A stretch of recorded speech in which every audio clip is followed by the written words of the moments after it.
The wicket is inspected and another test begins. Don Bradman wins the toss for Australia, and Australia are going to bat. They're going to get first use of this good wicket. And here's the England side coming into the field.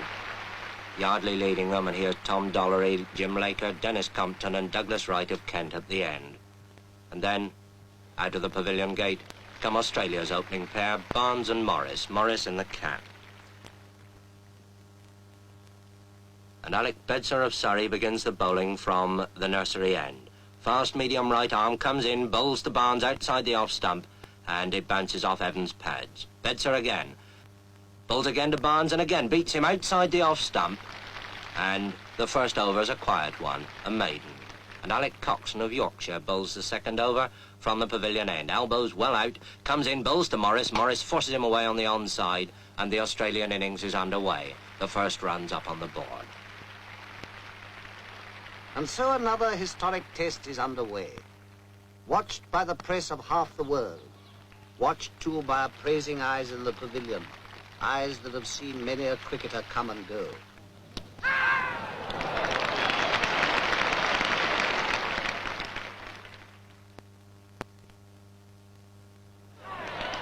Australia's innings has come to a close. The score stands high and is duly noted. There is time to breathe until England takes the field. Cricket in the hands of the experts, more than a game. It's a craft at least, almost a science. Let's ask an expert, Bert Rhodes of Derbyshire, to bowl us a leg break on this demonstration wicket. Now, there's the spinning finger, the third one, see, cuddled close against the seam. It comes up. Now, this is the perfect leg break. Watch where it pitches. Just outside the line of the leg stump, and it turns enough to beat the off stump. And now, the orthodox, the natural break, spun off that index finger, the off break. And this pitches, watch it, outside the line of the off stump, and it beats the leg stump. Now, that's the right arm bowler's orthodox weapon. Let's see how the batsman copes with it. As the ball comes down to him, turning into him, well, all right, he just lets it hit the bat. And that's why short-leg fieldsmen were born. Well, perhaps attack's the best method of defence. Down comes that off-break again, and the batsman hooks it hard and high over those short-leg fieldsmen, but not over deep square leg. There is a way of doing it, of course, over the ball as it moves into you, and push it away along the ground as Edrich does this ball from Lindwall, playing it to Barnes. When England are 27 for 1, which is nothing for Englishmen to be very happy about, and Ray Lindwall is bowling at full speed to Hutton. That ball's well up to him, and he pushes it away past mid-off for a comfortable 2. Bradman moves round those hungry Australian slip fieldsmen, and Lindwall, in one of the finest spells of fast bowling seen in England since Larwood, bowls again, this time to Edrich, and Edrich pushes him away out into the covers, quite safely.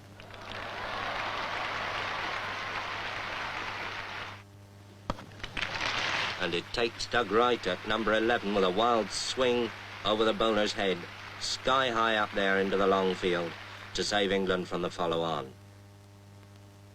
And Ray Lindwall, with 4 wickets already in the match, bowls again from the pavilion end, and bowls Alec Bedser.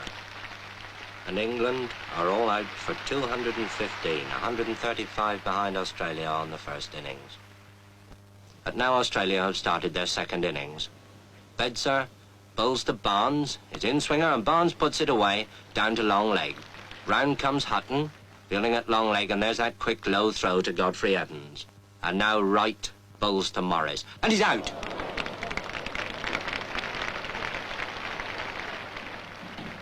When a wicket falls or a hit is made, those behind the scenes spring into action. What they record will go speeding over land and ocean. When a batsman strikes, the whole world outside will want to know the score. And when they know it, they'll cast an envious thought to those who sat at Lord's and watched. And there goes Barnes, magnificently caught by Washbrook at long on for 141. And Australia are now 431 in front. And now here comes Lindsay Hassett, the vice-captain, to face up to Norman Yardley. I suppose waiting for the earlier batsman. He's had his pads on for best part of 4 hours. Well, he needn't keep them on any longer.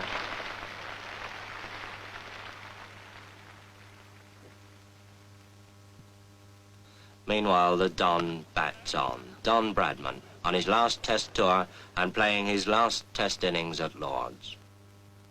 Don Bradman, the pride of Australia and the despair of England. But whichever side one favours, who can but acclaim a master?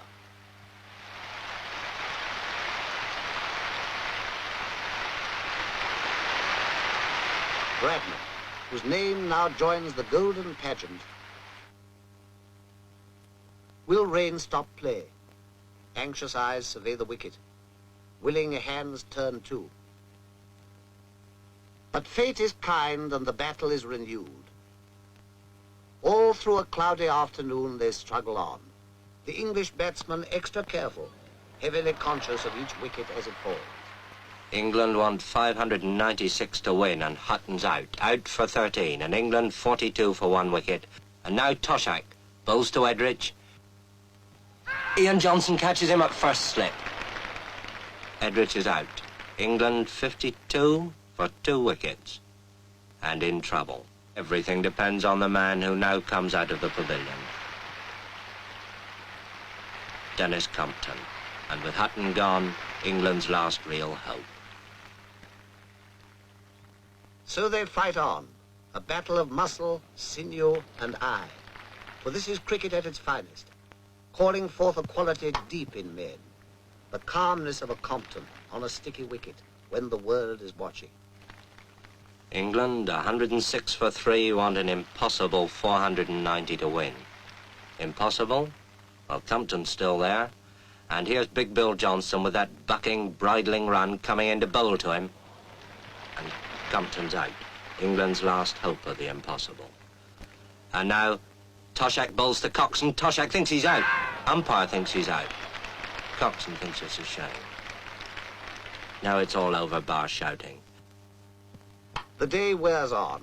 Another game is lost and won. Well, perhaps not quite.